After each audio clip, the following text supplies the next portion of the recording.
A Washington public school is requiring student athletes to wear COVID tracking monitors. Delta Airlines is to charge the unvaccinated employees $200 per month. The Supreme Court rules and reinstates the stay in Mexico policy, and the new New York governor added 12,000 deaths to the Cuomo death COVID tally. We'll get into all this and more in just 1 second. Please leave a like, subscribe to the post notifications on every single day. If you can, go subscribe to the full episode of the show, the Joey Saladino Show, and all the podcast apps. Go there right now and subscribe. Also, if you do want to support me even further, please consider becoming a YouTube channel member, Facebook channel member, and even a Patreon member. Greatly appreciated. Let's get right into this. So Delta Airlines is to charge unvaccinated employees $200 per month. On Wednesday, Delta Airlines made the announcement that starting in November, unvaccinated workers will be subject to a $200 charge on their monthly health care plan. Delta Airlines will require weekly COVID testing for its personnel starting on September 12th. If they are not vaccinated, then starting in November, those who are still unvaccinated will be subject to a $200 a month surcharge in a statement. Now, this is going to be added to their monthly health care plan. That's probably to make up for the price of COVID testing, maybe. The average hospital stay for Delta employees infected with COVID-19 is $50,000, says the CEO in a memo to employees. He added that the charge highlights the financial risk the decision not to vaccinate is creating for our company. I guess that makes kind of sense for the company, but still completely unfair to the unvaccinated. Delta has, it's encroaching on people's personal freedoms in a way. Delta has also announced that starting September 12th that it will require unvaccinated workers to get tested weekly if they travel to an area of high transmission, and the $200 healthcare charge will go into effect November 1st. Now, before I read more into this, I just want to talk about how ironic this is when it comes to dealing with socialists and people on the left. They're all anti-big business. Big business is evil. Unionize. You need to have power over the big corporations. So much and so that they literally want to have power over the corporations to the point where they're pretty much running the corporations out of business. They're picketing and demanding minimum wages that are just not going to be they're not going to be valid. I'm losing my words here too. It's going to lead to their firings if what they ask for a lot of times. I pulled a Joe Biden moment on you guys. Forgive me. But it's so funny now watching the left cheer for things like this, supporting stuff like this. Where can you imagine if it was a company the opposite way around? Or whenever Amazon tries to force anything on their employees, they're like, picket, protest, whatever you have to do, unionize, this, that, and the other thing. Have power over the corporations. But when the corporations are saying something like, get vaccinated or you're going to have to pay us money to work for us, they're totally okay, totally fine with that. Where their ideology is completely, wildly inconsistent to what they say that they're preaching. It's a sliding scale based on, well, is it something I like or something I don't like? Is this government tyranny something I like or government tyranny something I don't like? Is this corporate tyranny something I like or something I don't like? And it's a sliding scale based on what they like or not. It's not just corporations should not have this power over your lives. It's not just politicians should not have this power over your life. What theirs is, depends on what it is. Is it something I like or is it something I don't like? And they don't realize that, in their ideology, we just need the right dictator at the helm. We just need the right dictator to call the shots because Trump, he's the wrong dictator. Completely ignoring the fact that he was for more smaller government, so I don't know how that can make you a dictator or a tyrant. He's literally saying, you guys can do what you want with the vaccine. What a tyrant! Hang him! Streaming only on Peacock. John Wayne Gacy killed 32. Straight from the killer's mouth. They want you to believe that I alone committed these murders. The new gripping 6-part documentary series, John Wayne Gacy, Devil in Disguise. All episodes streaming now, only on Peacock. Makes literally no sense. They're just wildly inconsistent. We just see it every single time popping up. Someone tweeted out breaking Delta versus the Delta variant. ATL-based airline reports 25% of employees is still not vaccinated, costing Delta $50,000 per COVID hospitalization. Unvaccinated Delta employees will have to pay a $200 monthly insurance surcharge.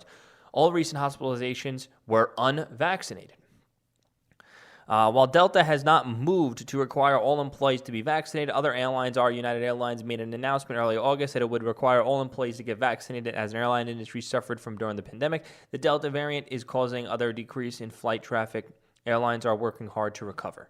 Now, here's the thing is, they're not requiring, in results of firing, like I think United said they'll fire unvaccinated workers. But, how about this? Why don't all the employees just wear hazmat gear so they don't get sick?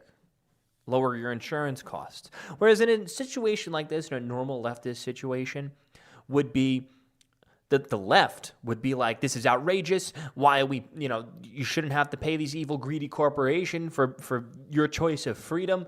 You think that's what the left would be supporting, like down with the corporation. That's not what they're supporting. They're in favor of it because it's something that is in favor of their agenda. No consistency. They're just wildly inconsistent. And even when it comes to anything, it's the same exact way. So a Washington public school is requiring student athletes to wear tracking monitors to trace COVID. Parents had to sign a consent form in order for their students to play on the school's teams. But don't worry, guys. The Daily Dot came out and said high school falsely accused by conservative outlets for forcing unvaccinated teens to wear ankle monitors. A conservative outlet misinterpreted the school's voluntary contract tracing program. It's okay. It was a false assumption. Let's read what the spokesperson said. A spokesperson for whatever originally told the Daily Dot that trackers were entirely voluntary. So they have to wear trackers. But this morning, the school revisited its statement. The Daily Dot note that the students could opt out. But if they did, they would not be allowed to participate in sports. Let's see what the post-millennials said. Either way, the story that I just read still holds true, that kids are being forced to wear these tracking monitors in order to play sports, a normal function of schooling. However, the post-millennial framing that the school was forcing unvaccinated students to wear monitors. The bias of the article remains untrue. The program was for everyone, not unvaccinated people. The post-millennial has since updated their headline to correct its inaccuracies. They told the Daily Dot it now shelves the device until further notice. So that's the issue that they made. That the program was for everyone, not just the unvaccinated, which completely defeats the purpose of the vaccine. Why would I still have to wear a tracking monitor and a mask and all this and all that if I got the vaccine? Shame on the post-millennial for saying it's for the unvaccinated and not for everyone. That makes it any better. It actually makes it completely worse. So let's see. The original article appeared below. A conservative media outlet sensationally claimed that Tuesday that a high school in Washington state was forcing unvaccinated students to wear ankle monitors, but numerous aspects of the jarring story are false. An article that Plus asserted that unvaccinated teens in Eadsville High School have been singled out for electronically monitoring as part of the COVID-19 tracing program. The article quickly gained wide. Imagine being able to detangle, dry, and style with one tool. Just in time for back to school, the Infinity Pro by Conair with the Not Doctor all-in-one dryer brushes do it all for frizz-free salon results at home. The pink smoothing brush has 136 Flexolite bristles for painless detangling and 1,000 watts of high-performance power for smooth, shiny results. And the purple large oval dryer brush creates glam waves and comes with a bonus volumizing attachment for added lift and volume at the roots. The all-in-one dryer brushes are perfect for all hair types with 3 heat settings for customized styling and frizz-fighting technology that leaves hair shiny and manageable. These styling essentials are your prescription for salon results at home. Go to Conair.com to get your Infinity Pro by Conair with the Not Doctor all-in-one dryer brush or all-in-one smoothing dryer brush now. Spread attention amongst those in health measures and even shared by Donald Trump Jr. Totally normal stuff, guys. The former president's son tweeted out, "People better start paying attention because it doesn't end well in my opinion." Yet the article's own headline is contradictory to the first paragraph, which notes that the program was aimed only at students involved in athletics regardless of vaccination status. A 15-year-old girl was allegedly forced to wear an ankle tracing monitor for volleyball practice at the high school. Was a condition of participating in team sports. An article began. It was required for both vaccinated and unvaccinated students. I don't get... let's see. Washington forces students to wear ankle monitors. I don't get how this is false, because this is actually a 100% true statement. Washington Public School forces unvaccinated teens to wear ankle monitors. Where in that? Are we going to have a grammar lesson? Are we going to have a reading comprehension lesson? Because that stuff I was really bad with in school. Like, awful. You can ask my dad, I was awful. I'll get Fs all the time. The public school is forcing unvaccinated teenagers to wear ankle monitors. That is 100% true, without a doubt. There's obviously more to it, where the public school is forcing also unvaccinated, and the teens to wear the ankle monitors are just the ones part of the athletic programs. So that statement was 100% factually correct. There was more that could help complete the statement, but that is a 100% factual statement. And that's not using no double speak. I think that is a proper representation. That headline is a proper representation of the story. A 15-year-old girl, because it's it's also for the vaccinated. Oh, it's only for athletic people. Like, that changes the story in any way, shape, or form. It's just as bad. Let's see. Speaking over the phone with the Daily Dot, a representative of the school district stated that the program is entirely opt-in and requires signed permission slips from the parents. The schools also say it's held meetings with the parents to inform about the program. Okay, now, because forcing kids to wear ankle monitors in order to play sports. Does nobody see a problem with this? Oh, well, the Post-Millennial made a slightly misleading, still correct headline about what happened. So, what? I'm completely lost for words. How the media is making, how they're making this out to be. Let's see. On Tuesday, the website published a Q&A section and answered questions about the program. The school referred to the devices as proximity monitors for high school contact and moderate indoor contact sports. The monitors are for both coaches and students on the field, regardless of vaccination status. Gary Neal, the superintendent of the school district, also published a letter addressing the concerns. Neal stated that the sensors were only worn during participation in the sports and would allow the school to quickly find any student who may have been exposed. I don't know why you would need an anchor monitor for something like that, only worn during participation in the sport. So is that as you're playing the sport, you're wearing the ankle monitor? I don't understand how that would help with contact tracing. Are you getting tested before and after each game? Doesn't make sense. If you got sick this week, you should know that anyone you came in contact with, everyone on your team, everyone in your classes, everyone in your school was obviously exposed to COVID if you had it for an entire week. Don't know how an ankle monitor would help with that. This system prevents taking students out of the school and athletics unnecessarily, Neal added. It also allows us to keep more students engaged and involved in class as well as athletic activities. This is a top priority for staff. Not only are the youth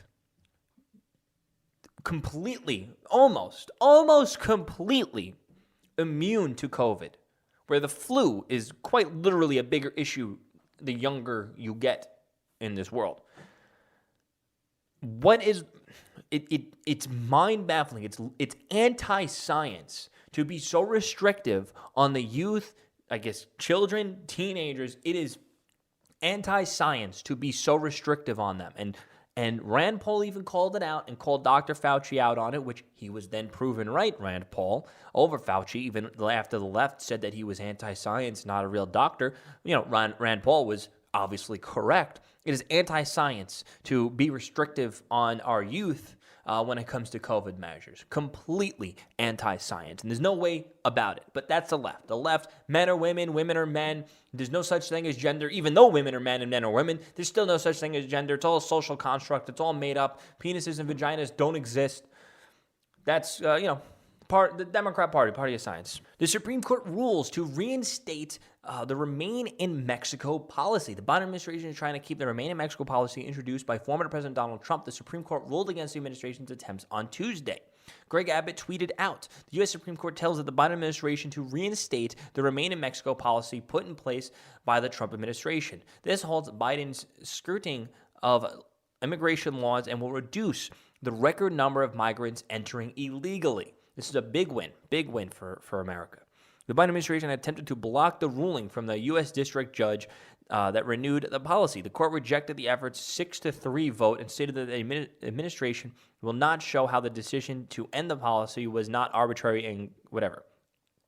The three that opposed the decision were Justice Sonia Sotomayor, Stephen Bayer, and Ellen Kagan, which they should just be removed from their seats, to be completely honest with you. Back in June, the Biden administration repealed that the policy faced backlash for the border crisis. In August, ruled that the reinstatement of the policy, arguing that it was ended illegally by the administration, ruled that the policy was lawfully rescinded. Okay, so it was a 3-1 vote. This application is presented to Justice. Okay, no point of reading that. Missouri and Texas sued the administration this spring, also arguing that the program was illegally halted. The states added that the decision led to the increase in migrants across the border. While asylum claims are being reviewed, migrants must remain in Mexico instead of crossing the border to await in the U.S. So this is a big win. It's hopefully this cuts down on a lot of the illegal immigration. Illegal immigration is something that the Democrats clearly support and clearly want. Why do they want it? Because, one, I think, in my opinion, I think they want to create more consumers to dampen the effects of inflation, which also in turn helps out big business because it gives them, hey, we're just going to give all these illegal immigrants a bunch of the money that we're printing, and they're going to go become consumers, and Apple stock is going to quadruple again. Same thing with Amazon. So the big business has incentive. Also, it's driving the wages down. People are just going to start working off the books, which it's so ironic that illegal immigration is creating a plethora of problems in this country, and most of which those problems are problems that the Democrats are having problems with. You want your wages to increase? Then stop importing a bunch of people who are going to work off the books for below minimum wage. You want to get your free health care, your free this, your free that? Well, guess what? A big reason is we can't even afford it because of the massive illegal immigrants coming in that you want to give free schooling to, that you want to give free health care to. So guess what? You're not going to get it either. No one's going to get it. Plus, you shouldn't even have it anyway. Pay for it yourself. Oh, you can't pay for it yourself because you're not getting paid a high enough wage because of the illegal immigrants coming in and stealing your job? Well, it sounds like you created your own problems. And that's the Democrat Party in a nutshell. They create their own problems, and they want big government to get it out by creating more of those problems, exacerbating those problems and those issues, and just making it worse and worse and worse. Democrats, there are evil Democrats. I believe evil Democrats like Pelosi. There are stupid Democrats like Eric Swalwell and the voting masses that don't realize the error of their ways. So hey, maybe one day they'll be properly educated and they'll start to wake up. But we'll see. I ain't holding my breath. There are, I gotta admit, there are a lot of them starting to wake up. They're able now to compare and contrast exactly what's going on from this administration versus the Trump administration. The new New York governor adds 12,000 deaths to the publicized COVID tally. That is right. And so delivered another blow what left former Andrew Cuomo's legacy. The New York governor acknowledges on the first day of office that the state had nearly 12,000 more deaths from COVID-19 than Cuomo told the public. The public deserves a clear and honest picture of what's happening, and that's whether it's good or bad. They need to know the truth, and that's how we will restore confidence. She told the NPR. To be completely honest, she's probably just as bad as Cuomo. She's just in a position. It's pretty funny. The first governor of New York is a woman because of the actions of a man, which a common thread we keep seeing. The first VP woman was because she jumped on the back of a man. The richest woman in the world, Jeff Bezos' ex-wife, because she jumped on the back of a man. I love how the left cherry picks all these strong empowerment females that literally got into their position of power because it was basically handed to them by another man, not because of anything that they accomplished. That's typically why I don't really support any of the female empowerment movements, because they promote people like Cardi B. In its first daily update, on the outbreak Tuesday evening, the office reported that nearly 55.4 thousand people died from the coronavirus in New York based on the death certificate data submitted to the Center for Disease Control and Prevention.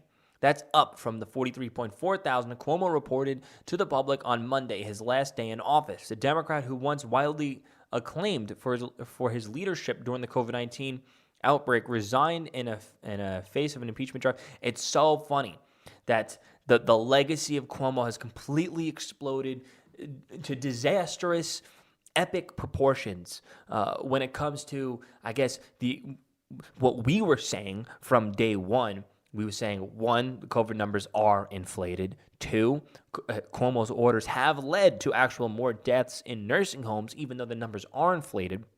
And three, we knew he was a horrible human being from the start, from the get-go. What was the left doing? He was signing multi-million-dollar book deals. The entire mainstream media and celebrities were coming out in support of Cuomo. It seemed like they were prepping him to be the next president one day. They were prepping him. They were blowing him up. He's the greatest. He's a god. Cuomo and Fauci, we love them. They're the greatest human beings who have ever walked the face of the earth. He kept us warm. He kept us safe, blah, blah, blah. Now it's all coming out. He didn't keep none of you safe. He did things that were disastrous. He was this, he was that, he was the other thing. He had to resign in absolute and utter disgrace. And everything that you promoted for him was a complete lie and completely wrong from the get-go. And we were telling you guys it's all BS. The people in the media, they're a little smarter. They knew it was all BS from the start. It was part of the brainwashing, part of the thing keeping people, this false notion, this false belief that Cuomo was actually doing good when he was actually doing god-awful. So let's continue reading. The higher number is not entirely new. Federal health officials of some academic institutions tracking COVID deaths in the U.S. have been using the higher tally for many months because they known gaps in the data Cuomo has been choosing to publicize. So people knew that his data was BS. There's a lot of things that are happening that are not going to happen, she said, told MSNBC. Transparency is the hallmark of my administration. Let's see how long that lasts. It's not like us Republicans could call out the BS from miles away every single time. The count used of Cuomo in a new media briefing on the COVID-19 fatality tracker included the laboratory-confirmed COVID-19 deaths reportedly through the state system that collect the data from the hospitals, nursing homes, and adult care facilities. That meant that the tally excluded people who died at home, in hospice, in prisons, in state-run homes. For people with disabilities, this includes people who have died of COVID-19 but never got a positive test to confirm diagnosis. So you tell me, let's be real. Let's see. How many people... Let's see, New York population. The New York population is 8.4 million. Honestly, it actually has been going down. It peaked in 2017 at 8.56 million, and it went down. I don't know what it is now. The last number is 2019. Is this New York State or New York? Let's see, I'm just going to double check. Okay, New York City population went down. New York State is different, which it seems like the population has also been going down, let's see. So let's see. About 19.45 million people, 50,000 died. Let's see, New York State COVID deaths. In how long? 2 years it's been? Let's see, the total deaths, 53,000. So that is what, out of 20 million people, 53.6 thousand people died over the course of, since 2020, nearly 2 years.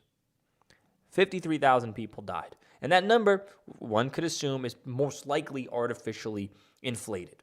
And that number is most likely from people, old, sick, dying people in nursing homes. And when we get down to the grid of it, maybe only a few hundred, maybe 1,000 people who maybe wouldn't have been already dead by the end of the year probably died from COVID. And hey, don't take my numbers. My numbers are all made up in my head. Fake news alert, fake news alert. It's not real. My numbers are all made up. I'm just going off of just assumptions. I'm breaking down the numbers. Don't take my word for it. All fake news. Okay. So if we take 53,000 people, how much of that's inflated? Let's just for the sake of it, let's just bring it down to 30,000. Out of that 30,000, how many were from nursing homes? I really don't know at all, and I'm sure the data is probably out there. Let's just say let's knock 10,000 off that real quick. Now we're down to 20,000 deaths. Now, how many of those people probably would have been dead by the end of the year? I think it was told 2/3. The guy who said that COVID-19 was absolute doomsday initially, he was saying 2/3 of the people dying from COVID would have been dead by the end of the year regardless. So take 2/3 out of that. What are we left with? 5,000, I think, or 6,000, 8,000, whatever, around there. So 5, 6, 8,000 deaths were probably from people who actually died from the virus that wouldn't have died. And you hear those anecdotal, I know a friend who got COVID and, they were young and healthy and they ended up dying. And 9 times out of 10, you find out that they were like 600 pounds and had diabetes and cancer.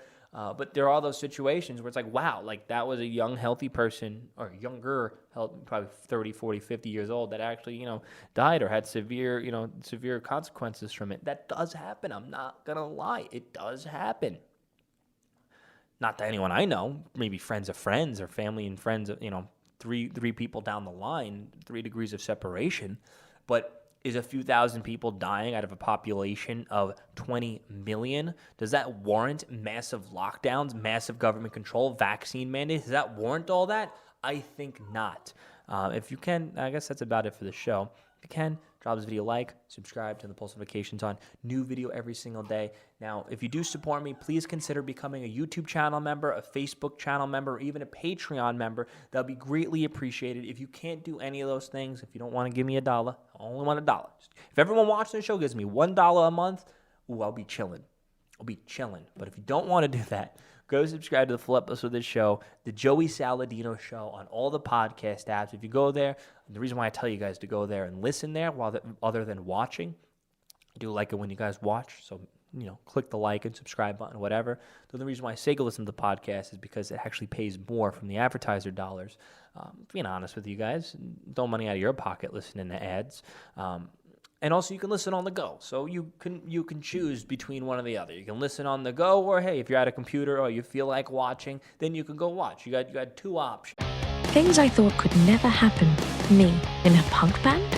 What? We Are Lady Parts, a new original comedy streaming only on Peacock. A confused mix of hash anthems and sour girl power. Syra, vocals. Aisha, drummer. Bisma, bassist. Mumtaz, band manager. And me, Amina, lead guitar. You were really good until you puked all over the front row. Ew. We Are Lady Parts, all episodes streaming now, only on Peacock. To make America's craft wine, you've got to make it like America. Bold, unconventional, ready to rise to the occasion. Because there's history in the making. The Federalist, America's craft wine. Federalist Vineyards, Lodi, California. Enjoy responsibly. If you're already listening, then go rate it 5 stars right now. Streaming only on Peacock. John Wayne Gacy killed 32. Straight from the killer's mouth. They want you to believe that I alone committed these murders. The new gripping 6-part documentary series, John Wayne Gacy, Devil in Disguise. All episodes streaming now, only on Peacock. We need more 5 stars. Thanks so much for watching, listening. Streaming only on Peacock. Ghislaine Maxwell had it all until she met Jeffrey Epstein. Ghislaine Maxwell's charged with enticement of minors, sex trafficking of children, and perjury. Epstein's shadow, Ghislaine Maxwell. Streaming now, only on Peacock. Peace out, guys.